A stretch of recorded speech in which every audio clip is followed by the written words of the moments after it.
Hello friends, welcome to my YouTube channel. आज इस video में हम बात कर रहे हैं जीके के मोस्ट इंपॉर्टेंट क्वेश्चंस की सेट की। यहाँ पे हम आपको करवा रहे हैं पूरे लूसेंट जीके के निचोड़ रहेगी। पूरे 1000 क्वेश्चंस की सेट होगी और ये आपका पार्ट 2 है। आपको मैं बता दूं, इसके पहले हमने इसके पार्ट 1 अपलोड करके रखा है, तो जिन लोगों ने वो पार्ट नहीं देखा है वो जाकर ज़रूर से ज़रूर देख लीजिए। उसका लिंक नीचे आपको डिस्क्रिप्शन बॉक्स में मिल जाएगा, क्योंकि यहाँ से आपको एसएससी हो, एनटीपीसी हो, आईबीपीएस एग्ज़ाम हो, एसआई हो, पुलिस हो, ग्रुप डी हो, कोई भी पीसीएस एग्ज़ाम हो, यानी कि सभी कम्पिटेटिव एग्जाम में यहाँ से क्वेश्चन ज़रूर से ज़रूर पूछे जाएंगे। सभी आपके सेलेक्टेड क्वेश्चन होंगे। पिछले कल के पार्ट में हमने 40 क्वेश्चन करवा दिए थे, जिसमें 5 आपको मैं डेली करंट अफेयर डालती हूँ, तो वो 5 आपके करंट अफेयर हमने रखे थे और 35 क्वेश्चन जीके थे। आज के इस सेट में आपको 50 क्वेश्चंस मिलेंगे और उसमें फिर से आपके 5 करंट अफेयर होंगे। तो चलिए शुरू करते हैं सभी सवालों को। सबसे पहला सवाल आपके स्क्रीन पे दिख रहा है, हाल ही में कौन आईएएफ में शामिल होने वाली पहली जम्मू कश्मीर की महिला फाइटर पायलट बनी है? कौन है जो आईएएफ में शामिल होने वाली जम्मू कश्मीर की पहली महिला फाइटर पायलट बनी? 4 ऑप्शन है, भावना वर्मा, नीतू शेखावत, नंदिनी चौधरी, भाव्या सूदन। जल्दी से जल्दी इसके आंसर आप हमें कमेंट बॉक्स में कमेंट कीजिए। कौन है जो आईएएफ में शामिल होने वाले जम्मू कश्मीर की पहली महिला फाइटर पायलट बनी है? जैसा कि हमने बोला, आपको शुरुआत में 5 करंट अफेयर मिलेंगे, उसके बाद आपको लूसेंट जीके के क्वेश्चन शुरू होंगे, क्योंकि करंट अफेयर भी एग्जाम्स के लिए बहुत ही ज़्यादा इंपॉर्टेंट है। तो मैं आपको बता दूं, इसका सही जवाब है Muawiya Sudan, option number D. आपको मैं बता दूं, एयरफोर्स में यह 12वीं महिला फाइटर पायलट बनी है। और अगर आपसे पूछे, कभी कभी पूछ देता है जो चर्चित चेहरे होते हैं उनके बारे में कि ये कहाँ के हैं, तो आपको मैं बता दूं, ये जम्मू के राजौरी ज़िले की निवासी है और ये आईएएफ में शामिल होने वाली जम्मू कश्मीर की पहली महिला फाइटर बनी है। वहीं आपको मैं बता दूं, एयरफोर्स में ये 12वीं महिला फाइटर पायलट हैं। नेक्स्ट क्वेश्चन है क्वेश्चन नंबर 2। किस राज्य में हाल ही में दुनिया का पहला आनुवांशिक रूप से संशोधित रबर प्लांट लगाया गया है? किस राज्य में दुनिया का पहला आनुवांशिक रूप से संशोधित रबर प्लांट लगाया गया? उत्तराखंड, असम, तमिलनाडु, मेघालय। कौन सा राज्य है जिसमें आनुवांशिक रूप से संशोधित रबर प्लांट लगाया गया है? तो सही जवाब है असम। मैं आपको बता दूं, असम में हाल ही में रबर बोर्ड के अध्यक्ष और कार्यकारी निदेशक के.एन. राघवन द्वारा गुवाहाटी के बाहरी इलाके में दुनिया का पहला आनुवांशिक रूप से संशोधित रबर प्लांट लगाया गया है। तो आपसे अगर पूछे कि रबर बोर्ड के अध्यक्ष कौन और कार्यकारी निदेशक कौन है, तो यह है के.एन. राघवन। आपको नाम याद रखना है, के.एन. राघवन। और अगर जगह पूछे तो असम के गुवाहाटी में पहला आनुवांशिक रूप से संशोधित रबर प्लांट लगाया गया है। नेक्स्ट क्वेश्चन है क्वेश्चन नंबर 3। कौन भारतीय हाल ही में OnePlus की वियरबेल्स श्रेणी के लिए ब्रांड एम्बेसडर बने हैं? कौन से भारतीय OnePlus की वियरबेल्स श्रेणी के लिए ब्रांड एम्बेसडर बने? आमिर खान, रणवीर सिंह, जसप्रीत बुमराह, विराट कोहली। तो सही जवाब है विराट कोहली बने हैं OnePlus की वियरबेल्स श्रेणी के ब्रांड एम्बेसडर। नेक्स्ट है सवाल नंबर 4। हाल ही में कौन दिल्ली खेल विश्वविद्यालय की पहली कुलपति बनी है? कौन है जो दिल्ली खेल विश्वविद्यालय की पहली कुलपति बनी? पीवी सिंधु, साइना नेहवाल, दुती चंद या कर्णम मल्लेश्वरी। तो सही जवाब है Karnam Malleswari, option number D. Next है हमारा क्वेश्चन नंबर 5। हाल ही में किस एयरपोर्ट ने हवाई अड्डे की गुणवत्तापूर्ण सेवाओं हेतु एयरपोर्ट काउंसिल इंटरनेशनल का रोल ऑफ एक्सलेंस सम्मान जीता है? कौन सा एयरपोर्ट है जिसने हवाई अड्डे की गुणवत्तापूर्ण सेवाओं हेतु एयरपोर्ट काउंसिल इंटरनेशनल का रोल ऑफ एक्सलेंस सम्मान जीता है? 4 ऑप्शन है आपके पास। सही जवाब है कोचीन इंटरनेशनल एयरपोर्ट। नेक्स्ट है, अब आपको बात कर लेते हैं लूसेंट के क्वेश्चंस की। जैसा कि हमने आपसे बोला था कि 5 आपके करंट और उसके बाद लूसेंट के क्वेश्चंस रहेंगे। सबसे पहला सवाल है, सवाल नंबर 6 से आपकी शुरुआत हो रही है। प्रकाश के डॉपलर प्रभाव द्वारा किस चीज को ज्ञात किया जाता है? प्रकाश के डॉपलर प्रभाव द्वारा ज्ञात किया जाता है। साथ ही साथ फिर से मैं आपको बता दूं, यह आपका पार्ट 2 है। इसके पहले का पार्ट हमने अपलोड करके रखा है, तो जिन लोगों ने नहीं देखा है, लिंक आपको नीचे डिस्क्रिप्शन बॉक्स में मिल जाएगा।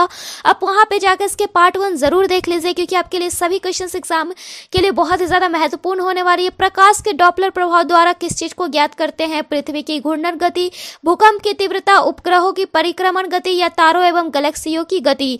तो सही जवाब है ऑप्शन नंबर डी, तारों एवं गैलेक्सियों की गति को हम प्रकाश के डॉपलर प्रभाव द्वारा ज्ञात करते हैं। नेक्स्ट है सवाल नंबर 7। पृथ्वी के सबसे विशाल जीव डायनासोर का सर्वनाश आज से 6 करोड़ वर्ष पहले कैसे हुआ था?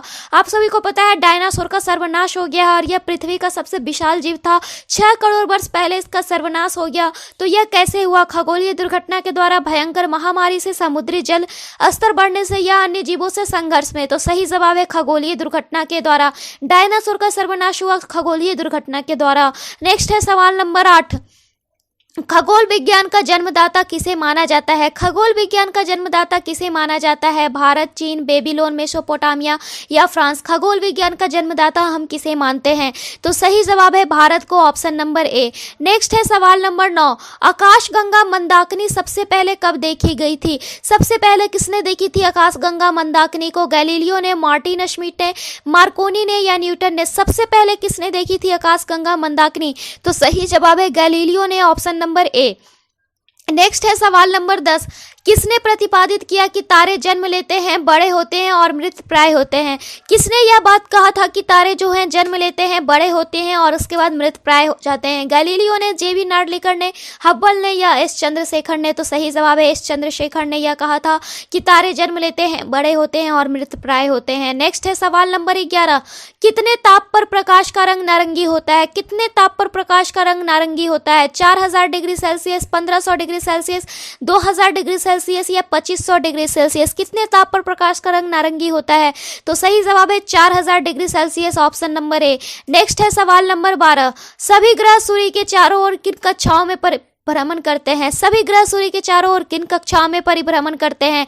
दीर्घवृत्ताकार, वृत्ताकार, परवलयाकार या अति परवलयाकार? सभी ग्रह सूर्य के चारों ओर किन कक्षाओं में परिभ्रमण करते हैं? तो ये वृत्ताकार करते हैं, ऑप्शन नंबर बी। नेक्स्ट है सवाल नंबर 13। संसार को इंटरनेट किसने दिया? संसार को इंटरनेट किसने दिया? विंटन सर्फ, होविट लीलोन, थॉमस होर्डे या एल्डोर? संसार को इंटरनेट दिया था विंटन सर्फ ने, ऑप्शन नंबर ए। नेक्स्ट है सवाल नंबर 14। निम्नलिखित में से किसने सबसे पहले कहा कि पृथ्वी गोलाकार है? किसने कहा था कि पृथ्वी गोलाकार है? अरस्तु, कोपरनिकस, टॉलेमी या स्टेब्रो? किसने कहा कि पृथ्वी गोलाकार है? तो सबसे पहले कहा था अरस्तु ने कि पृथ्वी गोलाकार है, ऑप्शन नंबर ए।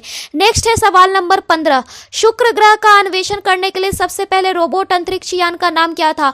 कौन सा रोबोट अंतरिक्ष यान था जो कि शुक्र ग्रह का अन्वेषण सबसे पहले किया था? गैलीलियो, मैगेलन, न्यूटन या चैलेंजर? शुक्र ग्रह का अन्वेषण करने के लिए सबसे पहले रोबोट अंतरिक्ष यान का नाम क्या था? तो सही जवाब है Magellan, option number B. Next है सवाल नंबर 16। पुच्छल तारे की पूंछ की दिशा सदैव किस ओर होती है? पुच्छल तारे की पूंछ की दिशा सदैव किस ओर होती है? सूर्य की ओर, सूर्य से दूर, उत्तर पूर्व की ओर या दक्षिण पूर्व की ओर? पुच्छल तारे की पूंछ की दिशा सदैव होती है सूर्य से दूर, ऑप्शन नंबर बी। नेक्स्ट है सवाल नंबर 17। चंद्रमा पृथ्वी तथा सूर्य के समकोण स्थिति में होने पर क्या होता है? चंद्रमा पृथ्वी तथा सूर्य के समकोण स्थिति में होने पर क्या होता है? समुद्र जल पर उठता है, दीर्घ ज्वार आता है, लघु ज्वार आता है या निम्न में से कोई नहीं? तो सही जवाब है आपका यहाँ पे लघु ज्वार आता है। अगर समकोण होता है तो लघु ज्वार आता है, वहीं अगर तीनों एक ही दिशा में होता है तो बृहद ज्वार आता है। तो हमने आपको कल बताया था तीनों एक ही दिशा में होता है तो बृहद ज्वार होता है, और अगर समकोण स्थिति में होता है तो लघु ज्वार आता है। नेक्स्ट है सवाल नंबर 18। लेकिन उससे पहले अगर आपको हमारी ये लूसेंट जीके की सेट अच्छी लग रही है तो आप वीडियो को लाइक जरूर करें और जितना ज़्यादा से ज़्यादा हो सके फ्रेंड्स के साथ शेयर करें, ताकि और भी लोग इस तरीके की वीडियो का लाभ उठा सके। और कमेंट करके ज़रूर बताना कि आपको वीडियो कैसा लगा और आपको इसके आगे के इसी तरीके से 1000 क्वेश्चन की पूरी सेट चाहिए या नहीं। सवाल नंबर 18। पृथ्वी और चांद के बीच का अंतरिक्ष कहलाता है। पृथ्वी और चांद के बीच के अंतरिक्ष को क्या कहते हैं? सिस लूनर, फुल लूनर, नेबुला या इनमें से कोई नहीं? पृथ्वी और चांद के बीच का अंतरिक्ष क्या कहलाता है? तो सही जवाब है cislunar, option number A. Next है सवाल नंबर 19। मकर रेखा कहां से नहीं गुजरती है? मकर रेखा किस देश से नहीं गुजरती है? अर्जेंटीना से, ब्राजील से, चिली से या बोलीविया से? तो मैं आपको बता दूं अर्जेंटीना से गुजरती है, ब्राजील से भी और बोलीविया से, यानी कि चिली से नहीं गुजरती है, ऑप्शन नंबर सी। नेक्स्ट है सवाल नंबर 20। संपूर्ण विश्व के क्षेत्रफल में भारत की भागीदारी लगभग कितनी है? संपूर्ण विश्व के क्षेत्रफल में भारत की भागीदारी लगभग कितनी है? 1.5%, 2.40%, 3.50% या 16%? तो मैं आपको बता दूं संपूर्ण विश्व के क्षेत्रफल में भारत की भागीदारी जो है वह है 2.40%, ऑप्शन नंबर बी। नेक्स्ट है सवाल नंबर 21।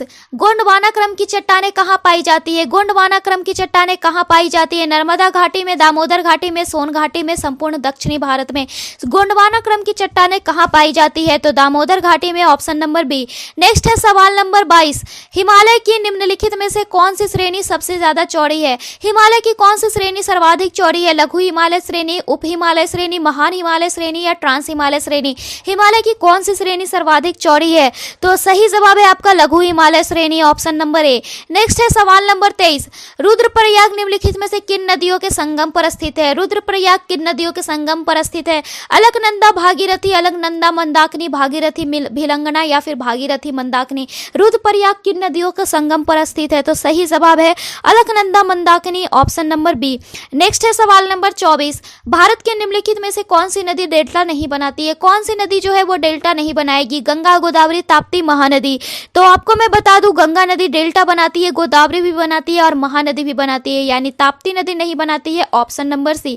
नेक्स्ट है सवाल नंबर 25, सेब के फलों का हल्का रंग किस पिगमेंट के कारण होता है? सेब के फलों का हल्का लाल रंग किस पिगमेंट के कारण होता है? कैरिका, जैंथीन, एंथोसायनिन, कैरोटीनॉइड या फिर कैप्सेंथीन?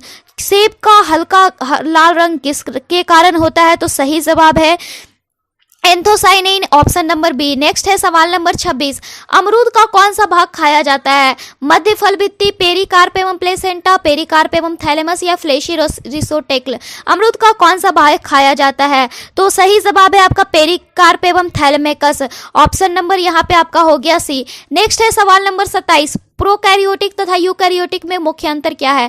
प्रोकैरियोटिक तथा यूकैरियोटिक में मुख्य अंतर क्या है? कोशा कला अनुपस्थित, राइबोसोम उपस्थित, केंद्रक कला अनुपस्थित या केंद्रक कला उपस्थित? प्रोकैरियोटिक और यूकैरियोटिक में मुख्य अंतर कौन सा है? तो सही जवाब है केंद्रक कला अनुपस्थित, ऑप्शन नंबर सी। नेक्स्ट है सवाल नंबर 28, सजीवों का प्रमुख लक्षण क्या है? सजीवों का प्रमुख लक्षण क्या है? वृद्धि, न्यूक्लिक अम्ल की उपस्थिति, जीवित द्रव्य या कोशाभित्ति? सजीवों का प्रमुख लक्षण क्या है? तो सही जवाब है जीवित द्रव्य, ऑप्शन नंबर सी। नेक्स्ट है सवाल नंबर 29, निम्नलिखित में से कौन सा अशोककालीन अभिलेख खरोष्ठी लिपि में है? कौन सा अशोककालीन अभिलेख खरोष्ठी लिपि में है? कालसी, गिरनार, शाहबाज गढ़ी या मेरठ? कौन सा अशोककालीन अभिलेख खरोष्ठी लिपि में है? तो सही जवाब है शाहबाज गढ़ी, ऑप्शन नंबर सी। नेक्स्ट है सवाल नंबर 30, ब्राह्मी लिपि का सर्वप्रथम किसने पढ़ा? ब्राह्मी लिपि को सर्वप्रथम किसने पढ़ा था? अलेक्जेंडर कनिंघम, एच दानी व्यूलर या जेम्स प्रिंसेप? ब्राह्मी लिपि को सबसे पहले किसने पढ़ा? तो जेम्स प्रिंसेप ने, ऑप्शन नंबर डी। नेक्स्ट है सवाल नंबर 31, प्राचीन भारत में कौन सी एक लिपि दाईं ओर से बाईं ओर लिखी जाती थी? प्राचीन भारत में कौन सी लिपि दाईं ओर से बाईं ओर लिखी जाती थी? ब्राह्मी, नंदनागरी, शारदा या खरोष्ठी? कौन सी लिपि दाईं ओर से बाईं ओर लिखी जाती थी? तो सही जवाब है खरोष्ठी लिपि, ऑप्शन नंबर डी। नेक्स्ट है सवाल नंबर 32, ब्राह्मी लिपि का प्रथम उद्वाचन किस पर उत्कीर्ण अक्षरों से किया गया? ब्राह्मी लिपि का प्रथम उद्वाचन किस पर उत्कीर्ण अक्षरों से किया गया? पत्थर की पट्टियों पर, मोहरों पर, स्तंभों पर या सिक्कों पर? तो सही जवाब है आपका यहाँ पे पत्थर की पट्टियों पर, ऑप्शन नंबर ए। ब्राह्मी लिपि का प्रथम उद्वाचन पत्थर की पट्टियों पर किया गया।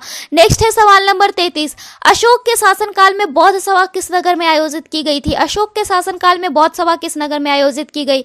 मगध, पाटलिपुत्र, समस्तीपुर या राजगृह? अशोक के शासन काल में बौद्ध सभा किस नगर में आयोजित की गई? तो सही जवाब है आपका Pataliputra, option number B. Next है सवाल नंबर 34, निम्नलिखित में से बंगाल का वह कौन सा नवाब था जिससे मराठों ने नजराना वसूल किया? आपको पूछ रहा है बंगाल के किस नवाब से मराठों ने नजराना वसूल किया था? मुर्शीद कुली खान, सुजाउद्दीन, अलीवर्दीन खान, सिराजुद्दौला? किस नवाब से मराठों ने नजराना वसूल किया था? तो सही जवाब है अलवर्दी खां से, ऑप्शन नंबर सी। नेक्स्ट है सवाल नंबर 35, गुरु गोविंद सिंह की महानता निहित है इसमें कि? गुरु गोविंद सिंह की महानता किसमें निहित है? उन्होंने सिखों की सैनिक व्यवस्था का गठन किया था, या वह सिख राज्य के संस्थापक थे, या उन्होंने सिखों को शांति प्रिय लोग बनाया, या उन्होंने औरंगजेब को पराजित किया? गुरु गोविंद सिंह की महानता किसमें कही जाती है? तो यह कही जाती है कि उन्होंने सिखों को सैनिक व्यवस्था का गठन किया था, ऑप्शन नंबर ए। नेक्स्ट है सवाल नंबर 36, एक इतिहासकार ने पानीपत की तीसरी लड़ाई को स्वयं देखा हुआ कौन था? किसने पानीपत की तीसरी लड़ाई को स्वयं देखा था? खफी खान, काशीराज पंडित, दत्ताली पिंगले या हरचरण दास? किसने पानीपत की तीसरी लड़ाई को स्वयं अपनी आंखों से देखा था? तो काशीराज पंडित ने देखा था, ऑप्शन नंबर बी। नेक्स्ट है सवाल नंबर 37, महाराजा रंजीत सिंह के उत्तराधिकारी कौन थे? महाराजा रंजीत सिंह के उत्तराधिकारी कौन थे? हरि सिंह, नलवा, खड़क सिंह, शेर सिंह या नौनिहाल सिंह? कौन थे महाराजा रंजीत सिंह के उत्तराधिकारी? तो सही जवाब है Kharak Singh, option number B. Next है सवाल नंबर 38, किसने अपनी राजधानी मुर्शिदाबाद से मुंगेर स्थानांतरित की? किसने अपनी राजधानी मुर्शिदाबाद से मुंगेर स्थानांतरित की? अलवर्दी खां, सिराजुद्दौला, मीर जाफर या मीर कासिम? किसने राजधानी मुर्शिदाबाद से मुंगेर स्थानांतरित की थी?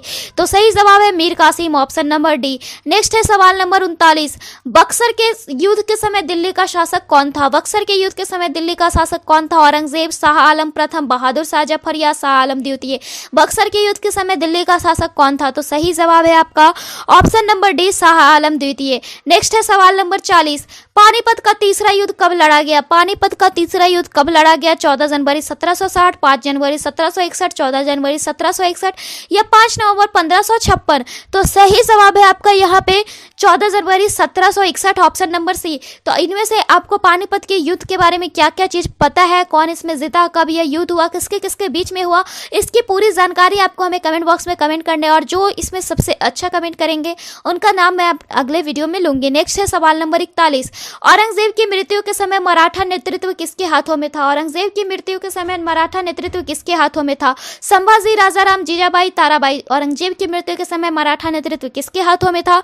तो ताराबाई के, ऑप्शन नंबर डी। नेक्स्ट है सवाल नंबर 42, बाल गंगाधर तिलक को किसने अशांति का जनक कहा? किसने बाल गंगाधर तिलक को अशांति का जनक कहा? Lord Curzon, Vincent Smith, Valentine Chirol या हेनरी कॉटन?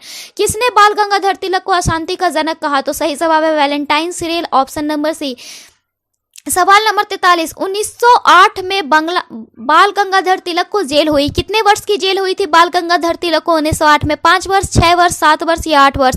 तो सही जवाब है 6 वर्ष की, ऑप्शन नंबर बी। सवाल नंबर 44, सभी व्यक्ति पूर्णतः और समान रूप से मानव है, यह सिद्धांत किस चीज से जाना जाता है? सभी व्यक्ति पूर्णतः और समान रूप से मानव है, यह सिद्धांत जाना जाता है सार्वभौमिकता, समष्टिवाद, समाजवाद या अंतःक्रियावाद? तो सही जवाब है आपका सार्वभौमिकता, ऑप्शन नंबर ए।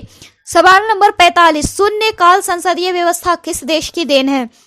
शून्यकाल संसदीय व्यवस्था किस देश की देन है? भारत की, अमेरिका की, ब्रिटेन की, स्विट्जरलैंड की? तो सही जवाब है भारत की देन है आपका, ऑप्शन नंबर ए। नेक्स्ट है सवाल नंबर 46, आर्थिक नियोजन एक विषय है किस चीज का? समवर्ती सूची का, राज्य सूची का, संघ सूची का या फिर किसी भी सूची में यह निर्देश नहीं दिया गया है। आर्थिक नियोजन किस चीज का विषय है? तो समवर्ती सूची का, ऑप्शन नंबर ए। नेक्स्ट है सवाल नंबर 47, गरीबी उन्मूलन का नारा किस पंचवर्षीय योजना में दिया गया था? गरीबी उन्मूलन का नारा किस पंचवर्षीय योजना में दिया गया? द्वितीय, चतुर्थ, पंचम या छठी? तो सही बात जवाब है आपका पंचम पंचवर्षीय योजना में, ऑप्शन नंबर सी। सवाल नंबर 48, किसने भारत में पहली बार व्यय कर लगाने का सुझाव दिया था? किसने भारत में पहली बार व्यय कर लगाने का सुझाव दिया? कलेरकी ने, कार्लडॉन ने, आरजे चलैया ने या गौतम माथुर ने? किसने भारत में पहली बार व्यय कर लगाने का सुझाव दिया था? तो कार्लडॉन ने, ऑप्शन नंबर बी। नेक्स्ट है सवाल नंबर 49, पूर्णाकार के गोल्फ के मैदान में कितने संख्या में होल होते हैं? पूर्णाकार के गोल्फ के मैदान में कितने संख्या में होल होते हैं? 20, 25, 30 या 18? तो सही जवाब है 18, ऑप्शन नंबर डी। सवाल नंबर 50, मनुष्य ने जब चंद्रमा पर कदम रखा था उस समय किसने कहा था एक आदमी के लिए यह एक छोटा कदम है परंतु मानवता के लिए एक बड़ी छलांग है? मनुष्य ने जब चंद्रमा पर कदम रखा उस समय किसने कहा एक आदमी के लिए यह एक छोटा कदम है परंतु मानवता के लिए एक बड़ी छलांग है? तो सही जवाब है नील आर्मस्ट्रांग ने कहा था, option number D. I hope आपको इस वीडियो में मजा आया होगा। तो अगर वीडियो पसंद आई है तो चैनल को सब्सक्राइब करके बेल आइकन पर प्रेस करना बिल्कुल ना भूले। Then bye and thanks for watching this video.